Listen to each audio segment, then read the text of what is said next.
दी जाएगी। तो कई लोग एक्चुअली यहाँ पर सोच भी रहते हैं इंडिया में कि कुछ ट्रकर्स, कुछ ट्रक ड्राइवर्स ऑल टुगेदर एक कंट्री में इतनी प्रॉब्लम्स कैसे क्रिएट कर सकते हैं, क्योंकि जो भी इमरजेंसी यहाँ पर लगाई गई है it is in response to the truck protest. पूरे कनाडा में आपको पता होगा ट्रकर्स प्रोटेस्ट कर रहे हैं सरकार के अगेंस्ट, और ट्रकर्स के लिए आसान ये है सरकार की नाक पे दम करना, क्योंकि सिंस कनाडा का बहुत ही कम हिस्सा है जहाँ पे इनकी ज़्यादातर आबादी रहती है, तो इनको कुछ जो चोक पॉइंट्स हैं, कुछ जो ब्रिज है बॉर्डर के आसपास के, यूएस की बॉर्डर के आसपास के, उनको ब्लॉक कर देना था।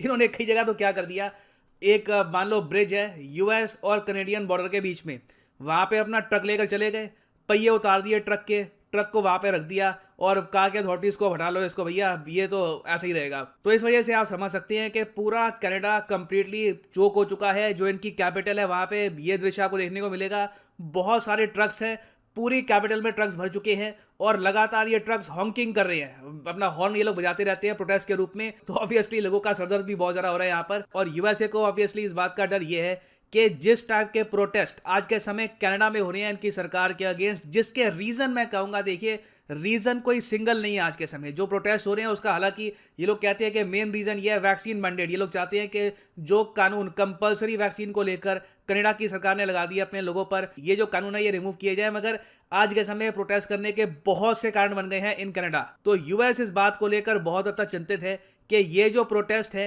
ये छलक कर यूएस में ना आ जाए। यूएस में जो ट्रकर्स हैं ये भी मोटिवेटेड फील करें कि ठीक है हम भी प्रोटेस्ट करते हैं, पूरी 49 पैरेलल को चोक कर देंगे। यूएस कनाडा का जो ट्रेड है, लैंड ट्रेड, लैंड बॉर्डर से जो ट्रेड होता है दोनों कंट्रीज का, ये बिल्कुल बंद हो जाएगा। इससे बिलियंस ऑफ डॉलर्स के टैक्स रेवेन्यू का लॉस हो सकता है कनाडा और यूएस गवर्नमेंट को। अब हालांकि यहां पर मैं ये ऐड कर दूं कि कनाडा में ज्यादातर जो ट्रक ड्राइवर्स प्रोटेस्ट कर रहे हैं वो कहते तो है कि वो ट्रक ड्राइवर्स हैं और मोस्ट प्रॉब्ली होंगे भी, मगर कनाडा में एक ट्रक ड्राइवर्स की अलायंस भी है, इसको कहते हैं कनेडियन ट्रकिंग अलायंस। इन लोगों ने ऑफिशियली ये कहा है कि जो लोग आज के समय प्रोटेस्ट कर रहे हैं, यूएसए के साथ बॉर्डर ब्लॉक करके बैठ गए हैं, सरकार के विरोध में कैपिटल को घेर के बैठ गए हैं, ये कनेडियन ट्रकिंग अलायंस वाले लोग नहीं हैं। इसमें कई ट्रकर्स ऐसे हैं जो ऑफिशियली रजिस्टर्ड भी नहीं है, ये ऐसा इन्होंने यहां पर कहा है। मगर जस्टिन ट्रूडो के लिए सबसे बड़ा कंसर्न अब ये है कि एक तो खुद का देश ब्लॉक हो रखा है, काफी जो इनके हाईवेज हैं, जो ब्रिजेस हैं, ब्लॉक हो चुके हैं, हर जगह आपको ट्रक्स मिलेंगे। उसके अलावा एक बहुत ही बड़ा इशू ये भी है कि यूएस की तरफ से अब बहुत ज़्यादा प्रेशर आ रहा है। बाइडन रिसेंटली बरस पड़े ट्रूडो पे, ये कहा कि व्हाट आर यू डूइंग, तुम जिस तरीके से अपनी कंट्री को गवर्न कर रहे हो उसका नेगेटिव इंपैक्ट मुझे भी झेलना पड़ेगा, तो जल्दी से जल्दी जो ये प्रोटेस्टर्स हैं इनको रोको। अब रोकने के लिए ट्रूडो को चाहिए थी इमरजेंसी पावर्स, तो इन्होंने यहाँ पर लगा दी 30 दिन की इमरजेंसी। तो इसका मतलब अब ये है कि पहले ट्रक ड्राइवर्स को जिस तरीके से आप कह लीजिए प्रॉपर ह्यूमन राइट्स के साथ आराम से बातचीत करके डील करना पड़ता था, अब सीधा कनेडियन अथॉरिटीज़ के पास पावर है कि ये लोग वायलेंस यूज़ करके भी जो ट्रक ड्राइवर्स हैं इनको उठा सकती है। तो इससे इनको उम्मीद यह है कि फाइनली जो ये पूरा प्रोटेस्ट है खत्म हो जाएगा। अगर ये इशू इससे रिजॉल्व नहीं होता, इमरजेंसी से रिजॉल्व नहीं होता, तो इसके बाद पॉसिबिलिटी है कि कनाडा मार्शल लॉ भी लगा दे।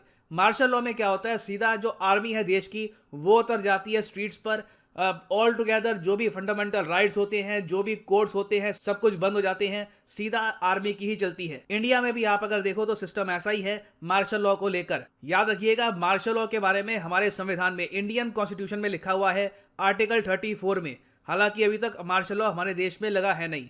मार्शल लॉ में साफ साफ ये लिखा है कि जब मार्शल लॉ लगेगा तब कोर्ट वगैरह काम नहीं करेंगे, जो आपके फंडामेंटल राइट्स हैं सब कुछ अभी के लिए नल एंड वॉइड हो जाएंगे जब तक मार्शल लॉ हटता नहीं है। नेशनल इमरजेंसी कंप्लीटली डिफरेंट है। इंडिया में जब नेशनल इमरजेंसी लगी थी तब भी आपने नोटिस किया होगा हिस्ट्री बुक्स में कि लिखा हुआ है कि कोर्ट्स तब भी काम कर रहे थे।